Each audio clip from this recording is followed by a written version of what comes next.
From Idris Elba improvising almost all of his lines in the sequel, to Ben Schwartz landing the role of Sonic out of pure luck. Here are some behind-the-scene moments from the Sonic the Hedgehog movies. Knuckles is a character that fans absolutely loved in the games, but after the movie's release, he's become everyone's favorite from the franchise too. And a big part of that is his cool persona and how sexy he apparently is.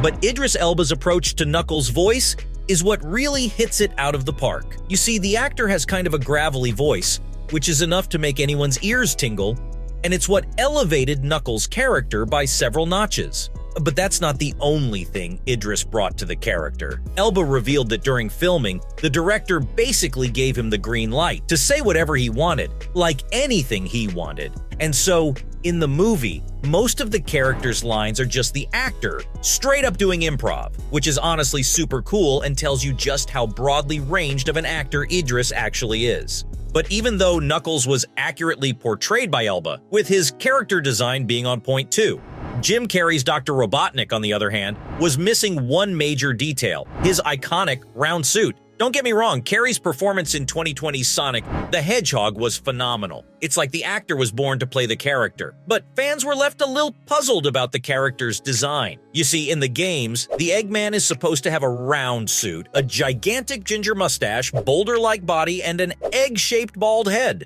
But Carrey's character had a full head of hair, a complete stick-like figure, and a pretty well-groomed black mustache. In the sequel, Dr. Robotnik's design did get a little bit closer to the video game 1, but it was still missing the trademark round suit.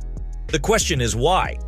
Well, Carrey revealed that he actually wanted the suit and even tried to get it approved, but the studio executives shot the idea down. As to why they did that is anyone's guess, but if you pay close attention to the movie, you'll catch a glimpse of the OG design, as it appears on Agent Stone's supercomputer when he's designing new suits. All of this aside though, did you know that there was a huge chance Jim wouldn't even have appeared in the sequel? Now, I can hear you saying, wait, what? But it's true. You see, Carrey doesn't like doing sequels to his movies. But he did make some exceptions, like starring in Dumb and Dumber 2 and Ace Ventura, When Nature Calls. So you can imagine fans were worried about not seeing him in the sequel, but Jim said that there was a special reason why he came back for the second installment. The thing is, the actor has been learning from his past experiences, and explained that if you do this for long enough, after that, you're kinda just imitating yourself.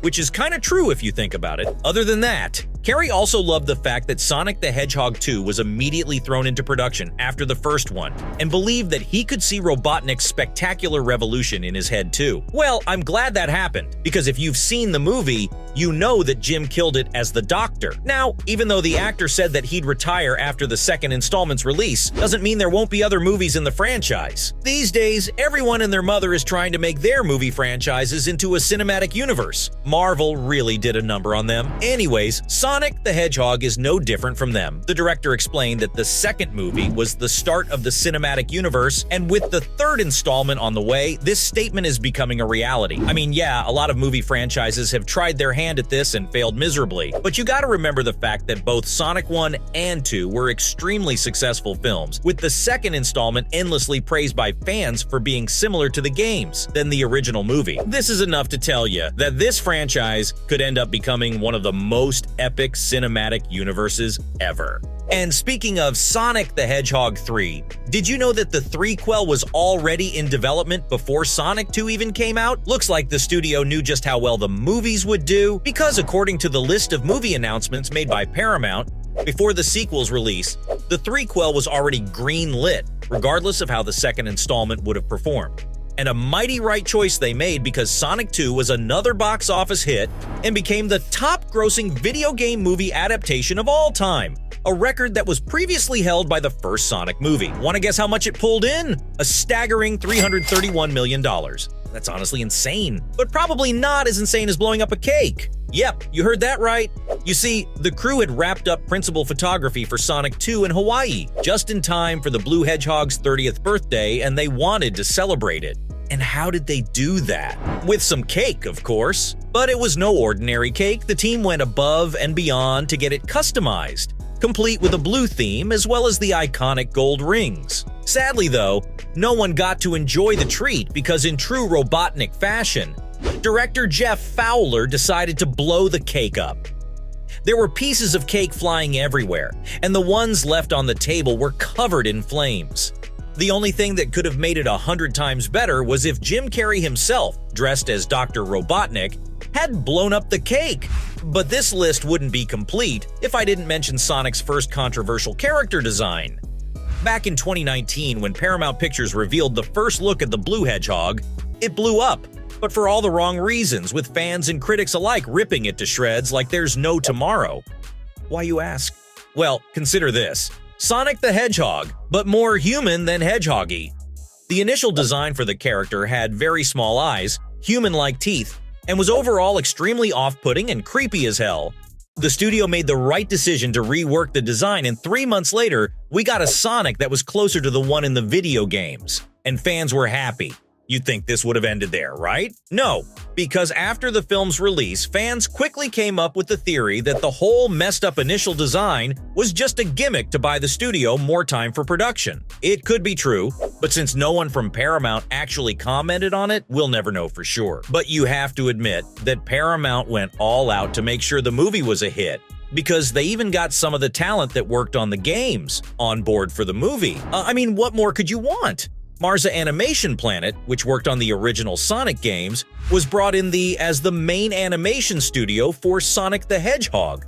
No wonder the movie had some epic animations. On top of that, during his director's commentary, Jeff Fowler revealed that he too had some background in the earlier eras of the Sonic games.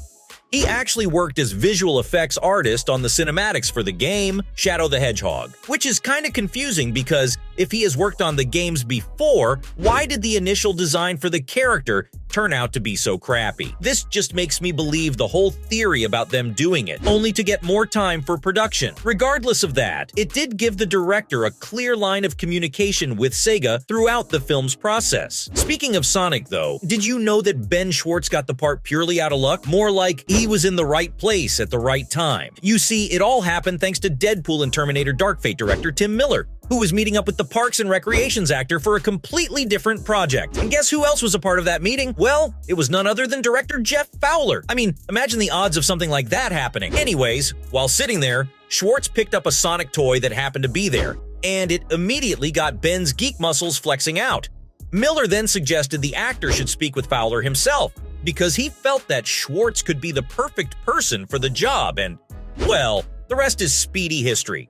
Well, there you have it, folks. From Ben Schwartz landing the role of Sonic out of pure luck, to Idris Elba improvising almost all of his lines in Sonic 2. These were some behind-the-scene moments from the Sonic the Hedgehog movies.